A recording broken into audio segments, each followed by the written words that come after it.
sala de aula, que vamos falar sobre cultura.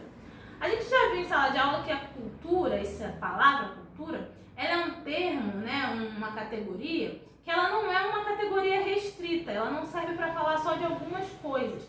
A cultura ela é uma categoria abrangente, né? Ela serve para falar de muitas coisas. Como assim? Quando a gente está falando de cultura, a gente está falando de costumes, de hábitos, mas também a gente está falando de formas de pensar, a gente também está falando de linguagens, a gente está falando sobre história. Então, o termo cultura, ele engloba muitas coisas. Que compõe o que no final das contas? O que é cultura?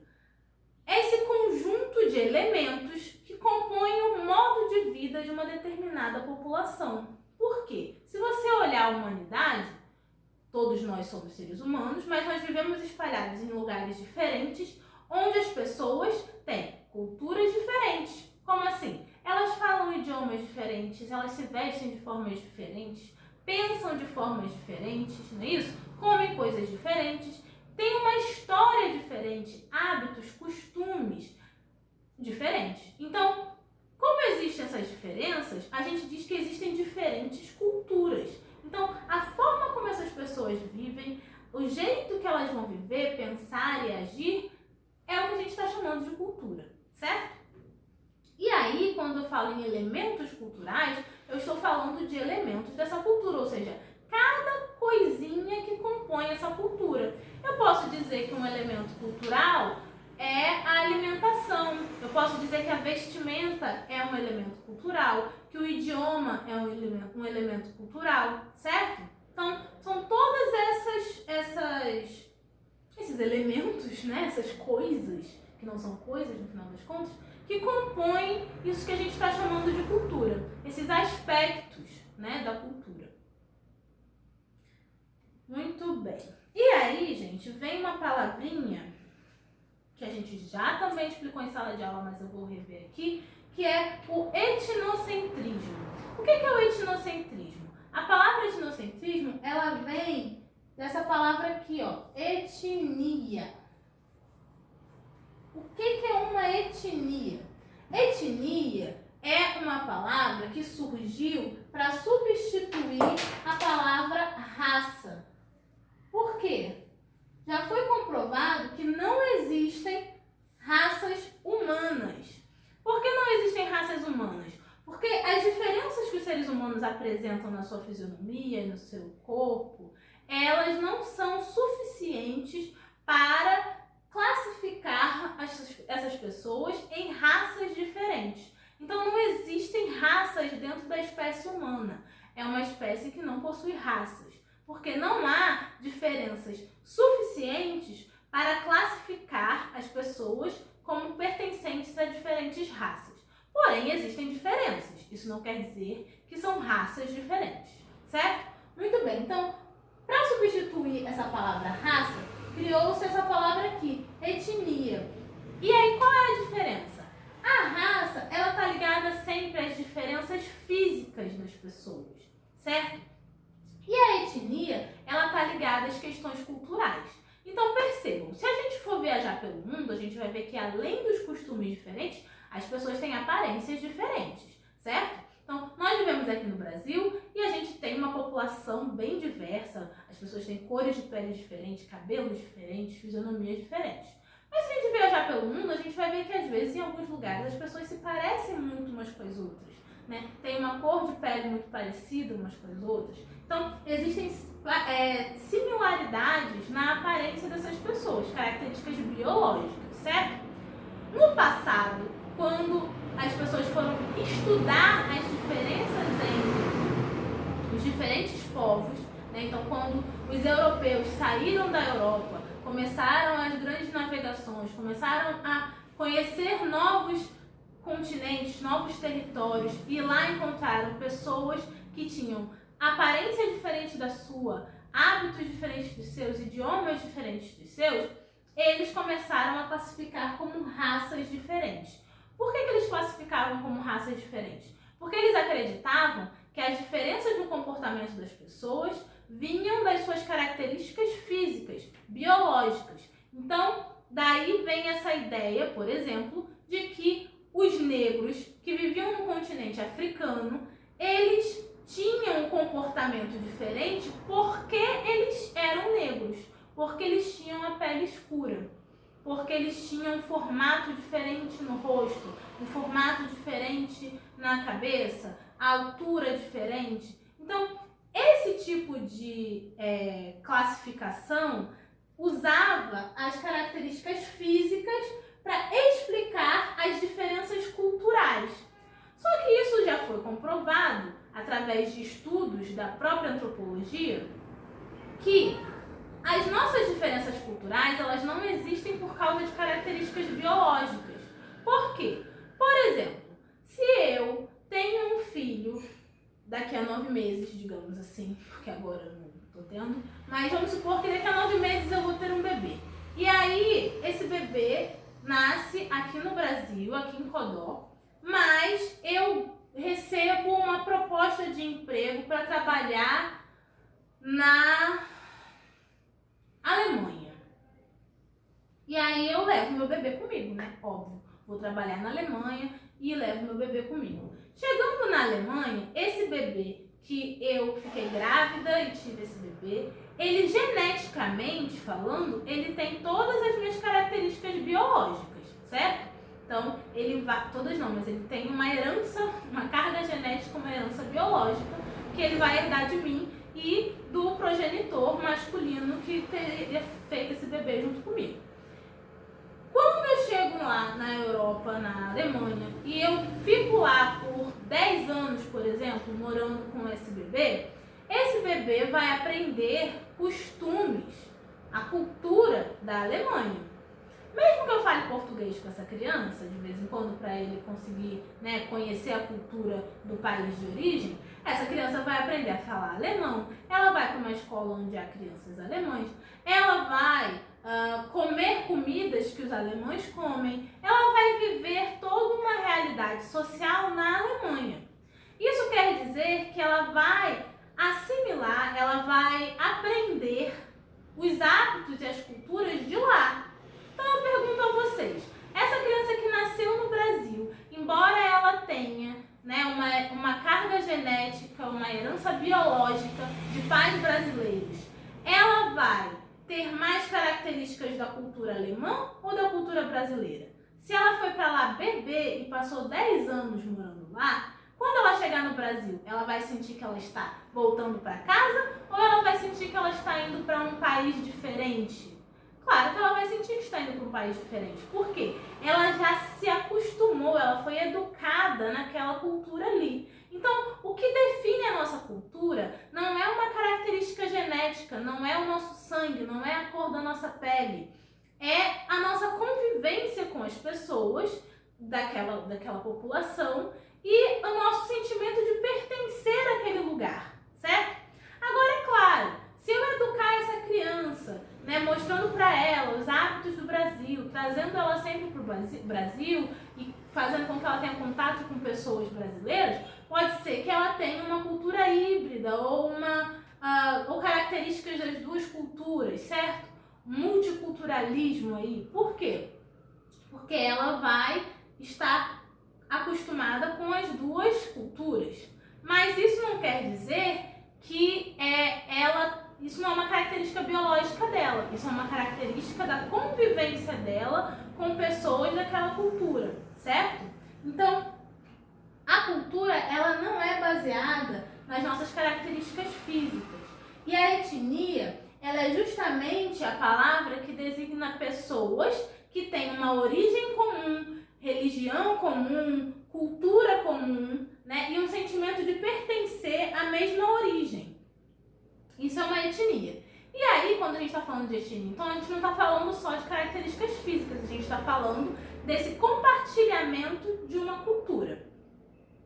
E aí a gente vai chegar na palavra etnocentrismo. O que significa etnocentrismo? É quando a gente já acostumado com a nossa cultura, certo? A gente já foi educado naquela cultura ali. A gente observa o mundo e todas as realidades tomando a nossa cultura como referência.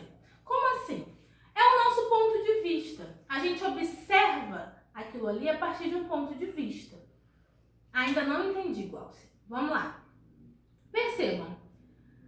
No Brasil, se você arrota na frente dos outros, depois que você come, você arrota alto, as pessoas consideram isso uma falta de educação, certo? Então isso é algo que não deve ser feito. É algo reprovado, é grosseiro. Você ofende as pessoas quando você arrota alto na frente delas. Ou quando você arrota e não coloca a mão na boca, né? De preferência para você não arrotar na frente dos outros. Então, isso é uma falta de educação. É considerado algo negativo, algo ofensivo. Porém, existem alguns países árabes onde arrotar depois de uma refeição significa que você está satisfeito, que você gostou da comida. É como se fosse um elogio para as pessoas que fizeram aquela comida ali, certo? Então, percebam, a mesma coisa, a mesma atitude, o arroto, ele é considerado de pontos de vista diferentes. Quem vive num país, né, específico, que agora eu não sei dizer qual, onde arrotar é algo positivo, algo, né, elogioso à comida, vai fazer isso com maior naturalidade na frente dos outros. Agora, quem mora aqui no Brasil, por exemplo, não vai fazer isso porque acha algo ofensivo. Aí o que acontece? Onde está o etnocentrismo? A gente tem aí duas culturas diferentes que dão significados diferentes para o arroto. Vamos supor que eu saia do Brasil e vá visitar um desses países e veja as pessoas arrotando depois que elas comem. E aí eu falo, meu Deus, que gente mal educada, que gente porca. Aí eu volto desse país, chego aqui no Brasil e falo, vocês não sabem, lá o povo é tudo porco, tudo mal educado. Eles estão comendo e estão arrotando na cara dos outros. Isso é etnocentrismo. Por que etnocentrismo? Porque lá o arroto não significa algo negativo, não significa algo ofensivo. Só que eu estou olhando aquele hábito de lá e estou julgando como se fosse da minha cultura. Na minha cultura, arroto é ofensivo. Na cultura deles, não é. Então, por que eu estou dizendo que eles estão me ofendendo? Por que eu estou chamando eles de porcos? Se eu já sei que lá esse significado não é o mesmo para esse ato de arrotar. Então, o etnocentrismo é quando você olha uma realidade diferente da sua, uma realidade diferente da sua cultura, mas ao invés de olhar pelo ponto de vista daquela cultura, você olha pelo ponto de vista da sua cultura. Então, você vai lá e julga essas pessoas, né, por um significado que não é o significado da cultura deles, é o significado da sua. Então, o etnocentrismo é isso, é você olhar o mundo através dos óculos da sua cultura, certo? Você olha e vai pensar de acordo com como você foi ensinado a pensar, porque você foi acostumado a isso. Muito bem, o que mais? E aí, o determinismo cultural, que é uma coisa que a gente já viu em sala de aula, ele é uma... Quando a gente fala de determinismo cultural, a gente está falando de correntes teóricas, ou seja, pensamentos, tentativas de explicar a realidade, tá? Que existiram durante muito tempo, antes inclusive da antropologia surgir, né, para desmistificar ou refutar essas ideias. Que ideias foram essas que constituem o que a gente chama de determinismo cultural?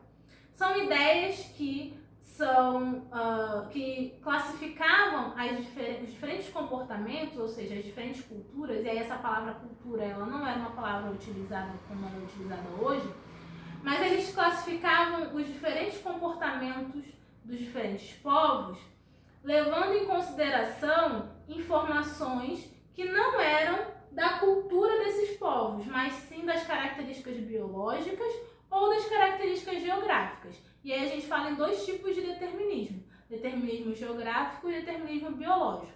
Essas teorias, elas são o que a gente chama de pseudocientíficas. Por que pseudocientíficas?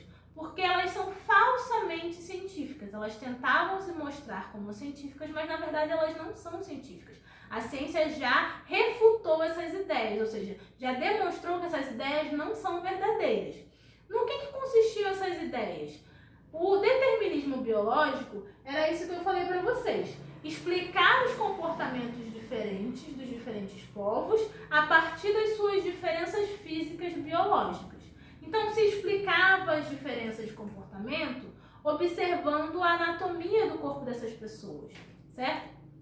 E esse tipo de pensamento não serviu só para criar teorias racistas, mas também serviu para criar teorias machistas. A gente tem aí teorias que diziam, por exemplo, que as mulheres tinham uma maior quantidade de água no corpo e uma temperatura física mais elevada, e aí por causa disso elas tinham um temperamento mais inconstante e não deviam ser colocadas em posições de tomar decisões porque elas eram temperamentais. Então, percebam, características físicas, biológicas, sendo utilizadas para justificar diferenças de comportamento entre mulheres e homens. E aí dizia que as mulheres elas eram histéricas, como se elas fossem malucas, né? E os homens eram vistos como pessoas equilibradas e tudo mais. Então, homens e mulheres têm características diferentes fisicamente falando? Sim, mas essas características elas são suficientes para justificar comportamentos diferentes entre homens e mulheres?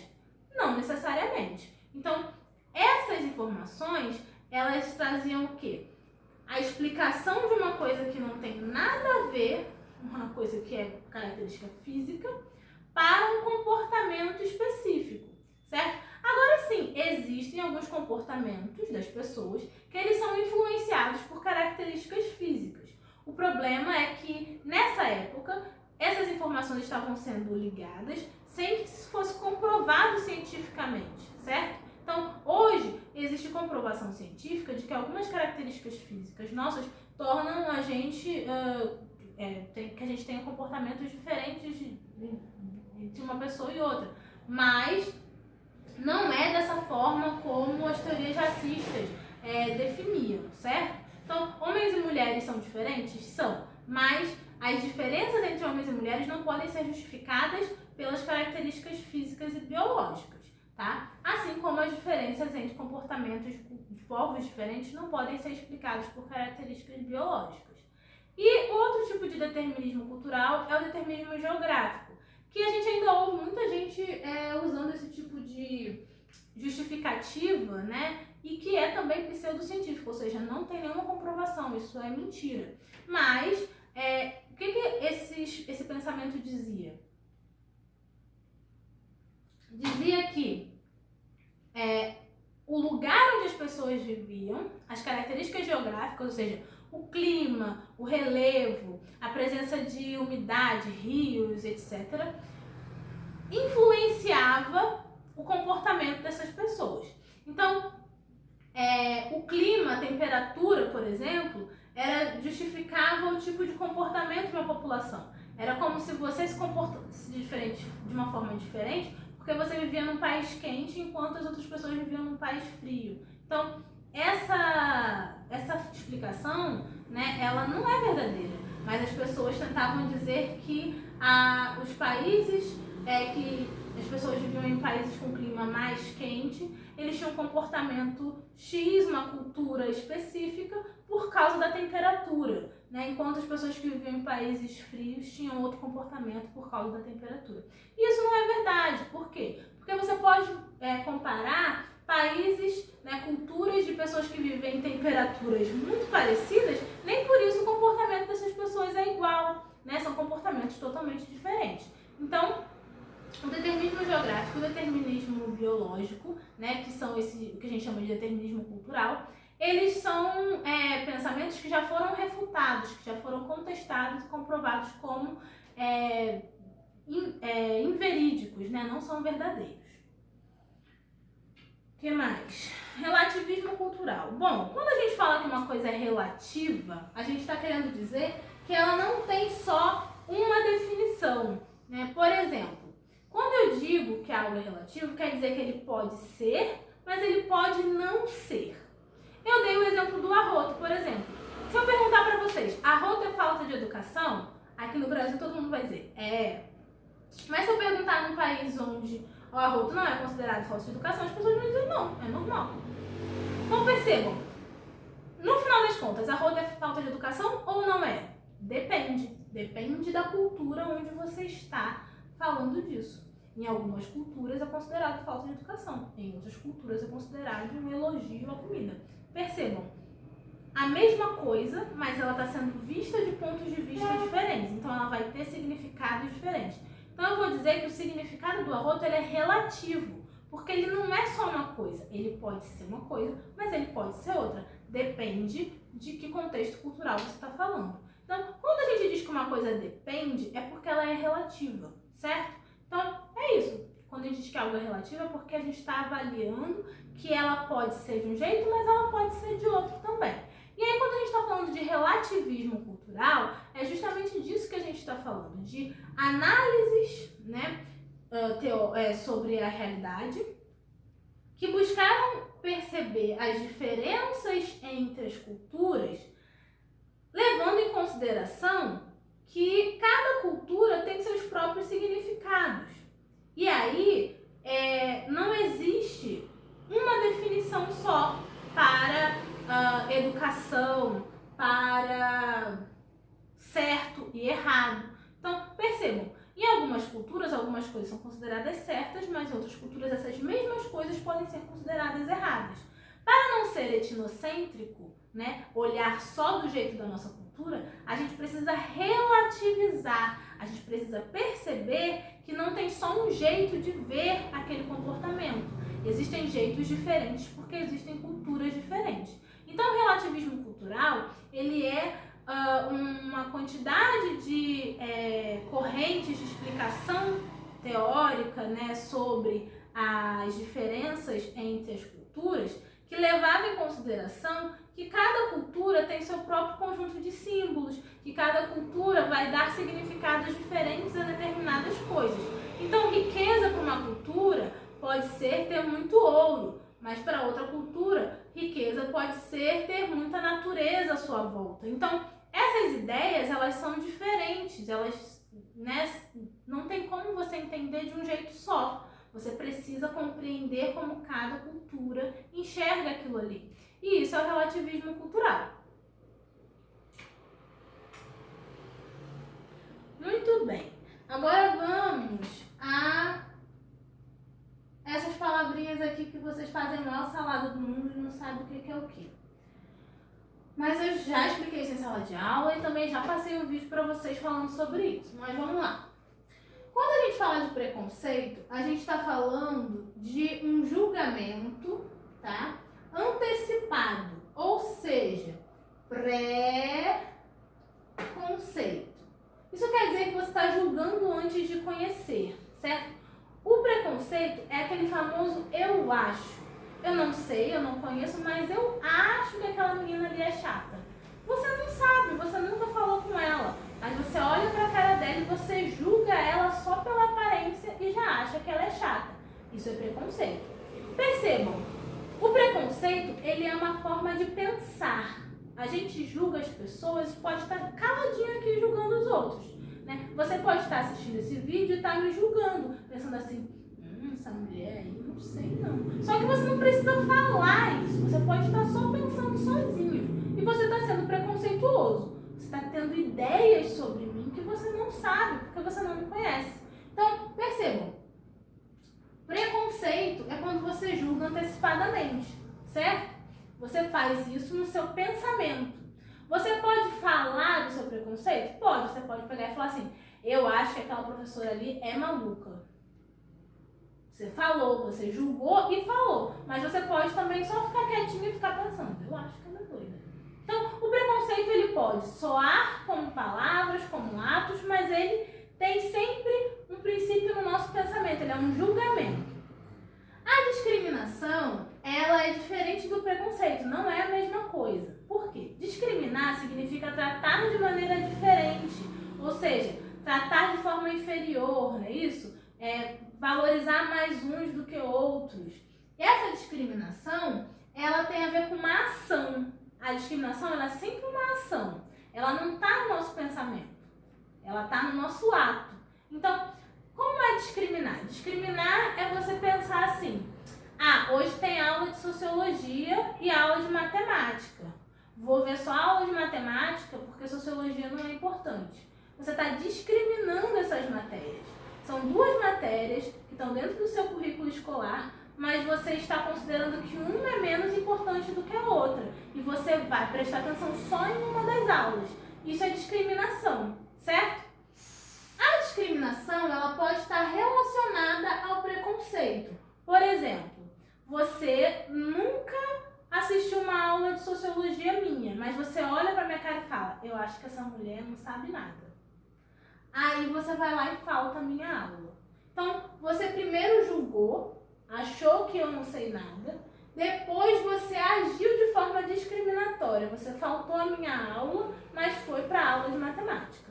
Isso é o quê? Preconceito e depois discriminação. Percebe como eles estão ligados? Mas um pode existir sem o outro, certo? A gente pode ter discriminação sem preconceito e preconceito sem discriminação. Porém, eles comumente andam juntos. Só que eles não são a mesma coisa. O preconceito é